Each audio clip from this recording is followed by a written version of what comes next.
Is anything ever going to be the same? Is thrifting or shopping truly ever going to be the same? I'm going to give you my opinion in this video, so stick around to the end. Hey guys, my name's Nikki. If you're new, if you're returning, thanks for joining me again. This channel's all about reselling. So I did go to the bins in Salem, Oregon this past weekend. It was a 2-hour and around 20-minute drive from my house. I went by myself, long trip, and it was quite different. Just how they were doing it from the entry. They were turning people away if you were not wearing gloves or a mask. So it just wasn't a mask. They wanted you to be your hands covered too. They did implement the one person per bin rule, and I've seen them implement it quite a few times. I stood in line, I would say probably 30 to 45 minutes as I'm waiting for people to come out to go in. It was so underwhelming. It really, really was. It was really disappointing too. You waited so long for something, you know, just... The first thing I got, guys, were they're Birkenstock inspired Crocs, size 11. They're like faux leather. They're really actually in great condition. They're really good. Good find. They've already sold. They did sell for full asking price of $20, or I had them listed for $25. Somebody liked them. I sent an offer of $20 with $1, whatever, $2.90, whatever shipping discount, and they accepted. Like I said, it's not that it's all bad pieces. It was just that the bins was very underwhelming for me. Like, and I'm still looking at the stuff and I'm like, it's not bad pieces, but it's not what I'm used to.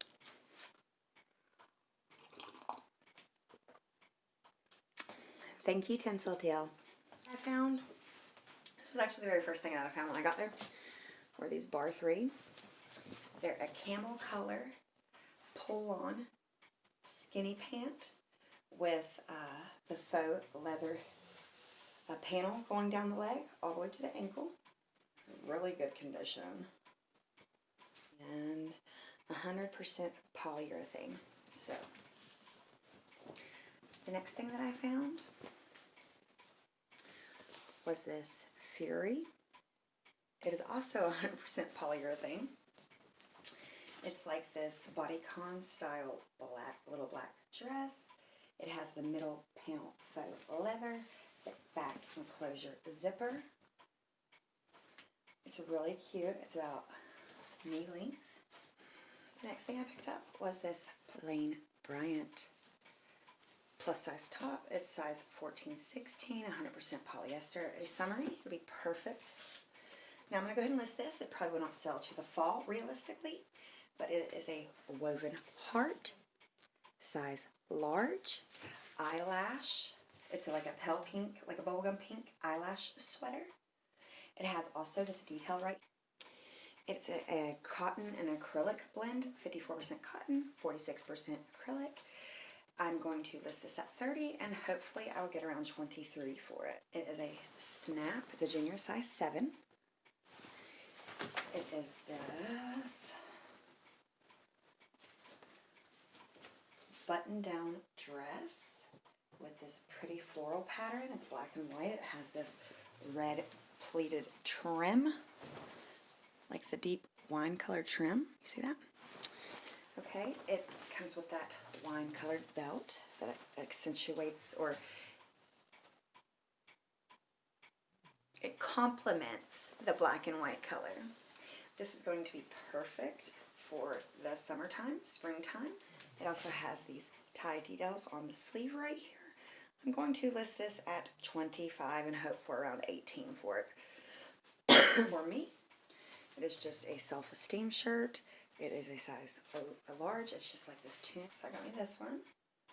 It's in good condition. It is just, it says, oh, dance all night, sleep all day. So got this. It's a little more used than what I would like. It's a little bit more used than what I like. It's a Victoria's Secret. Just pull on quarter zip hoodie, size medium. It's in this bubblegum colored pink with the pink spell out. The double pocket in front. If I can get the fuzzies off of this, I will 25.20. It might even go, and if I can't, it'll probably go on my 4 for 20 sale. Cause you see, can you see that? Yeah, there it is. It just needs some TLC to it. The next thing I picked up for myself was, it's this, I call them suck-me-ins. It's that girdle.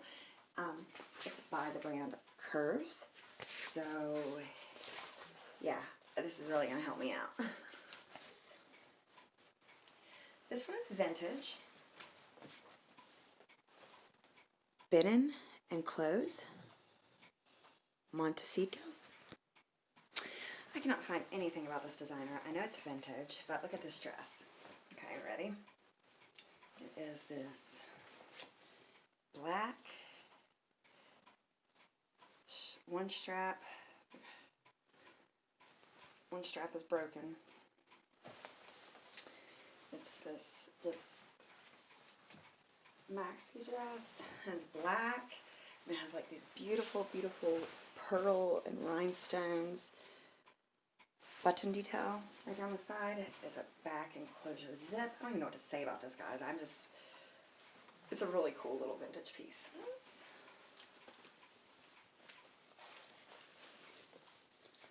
This Morgan & Company by Linda Burnell.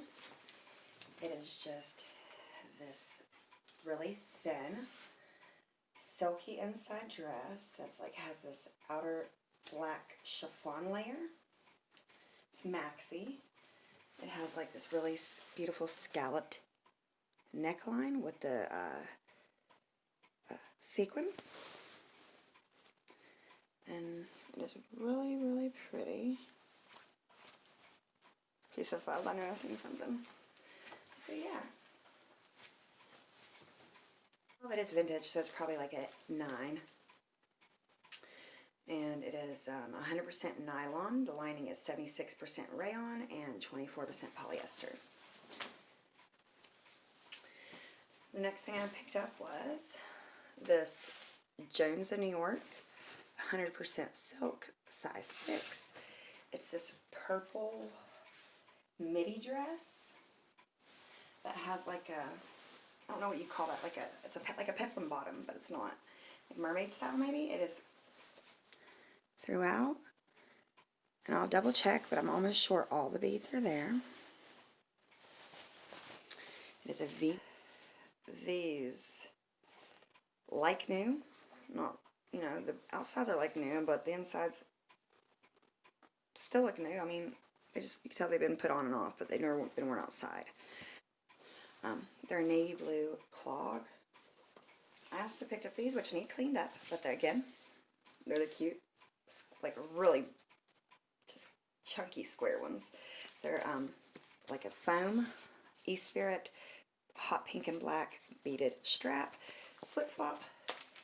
They're in left condition, but they're still okay. It's like a stacked foam. They're brand new Chicks reef sandals, and these might end up on my feet because I'm a flip-flop hoarder. I love flip-flops. I only picked up one accessory. It's just this Nicole Miller bag. Great condition. It does have, you know, a couple markings right here, a little bit of sign of wear.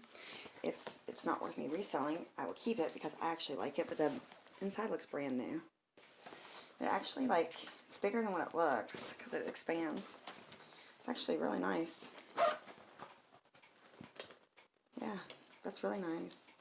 Just has a little bit, tiny bit of wear right there. And I heard one other time, you know, if you ever find a wetsuit, pick it up if it's a good deal. Well, there was like 5 of them, but they're just so heavy that I only picked up one to see if I could flip it first. But it's a small male. Yeah. So I'm going to see if I can flip it. I don't know yet. We're going to see. Just if anybody ever comes across wetsuits. I didn't know at the time, but I did find out doing the research when I got home that all wetsuits have different, it's a Hurricane 1, that's what it's called. That's what, they go up to like 5 or something, so I didn't know it even that until I got home. But if you guys ever run across a wetsuit, look at the zones. It's on here somewhere. There's different categories to these wetsuits. They go all the way up to 5. The 5 being that I seen was the highest amount. I guess that, you know, withstands more than $25 is what I'm thinking. So, never heard of this brand. New brand to me. I'm going to look it up after I tell you guys who it is. It is Brandon Thomas.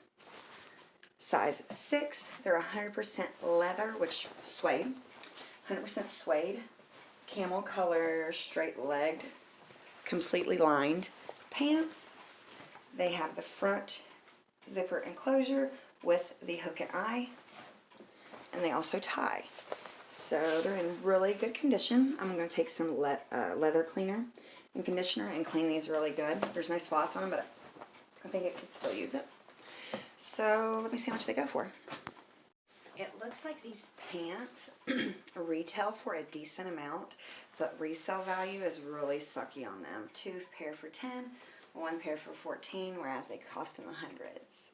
So it just shows you that, you know, you can't always go by with what something costs. Just because it costs a lot does not mean it's going to resell for a lot. I did get my son this. It's an oversized, just long-sleeved, just t-shirt, like a polo style shirt.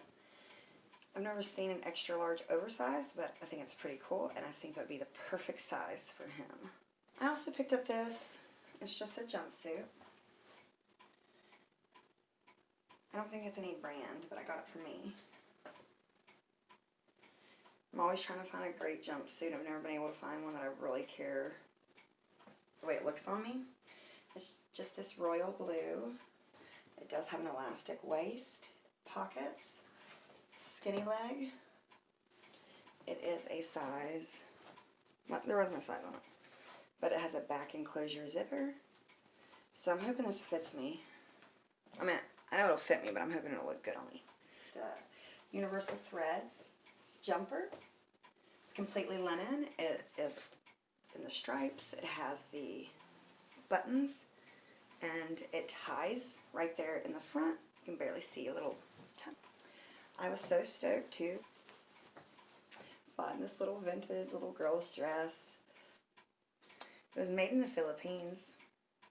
It's a polyester and cotton blend. You can wash it, but this has never been washed, so it's never been worn. But it's just new without tags. I mean, I can tell you that for a fact. You can tell by the tag. Real. And then it has like this gingham plaid. It's one of the last things I picked up was this cute dress by Haley Logan, size 7/8. Mesh detail bodice right there in the front and the back. Back enclosure. It is a mini. It's American Apparel. It's just this bubblegum pink baby doll dress. It's like a linen cotton blend to me. That's what I'm going to say. Let's see what it is though. 100% rayon. It's in really good condition. There's no stains on it. I remember back in the day when I was in middle school, you know, that's when baby doll dresses came out and they were really popular, and I used to wear them all the time. Now you won't catch me dead in them because you look fat. Well, I look fat in them. I'm proportioned a little different. That is my haul. I traveled 5 hours to get that. I ended up staying almost 2 hours, and then I stopped at a Goodwill store and didn't find anything there, because Oregon is so expensive when it comes to thrift stores if you do not shop at the bins. Like, I hardly ever, rarely buy anything out of a normal thrift store there. So yeah, you guys just tell me what you think about my haul, and tell me when you're expecting, if you haven't yet, when you're expecting to be lifted off of the social distancing. And if anybody's having problems with it, I'll be honest with you, I debated a minute whether to do this haul just because I didn't want to make it any more harder on the people that can't thrift yet. Just because you see good hauls on here from Goodwill doesn't necessarily mean that all Goodwills received great donations. Unfortunately, this Goodwill bins did not receive good donations at this point in time. And like I said, it was a little underwhelming. The tubs were not even halfway full. None of them. Maybe one or two, but not much. They had it blocked off when you go in there, so it was only like one way in, one way out. But they had arrows pointing in the way that you're supposed to walk, and there was almost a fight in there. You know, people got kicked out while I was there. I was just like, oh my gosh, you know, isn't there anything else that we could do besides men and women act like barbarians? I hope everybody enjoyed this video. Go ahead and hit that like button, hit the subscribe, hit the bell notification so you get notified every time I upload a video, especially on Tuesdays for my tips for Poshmark. A good and prosperous week. And don't forget, same time, same place, same pretty little face.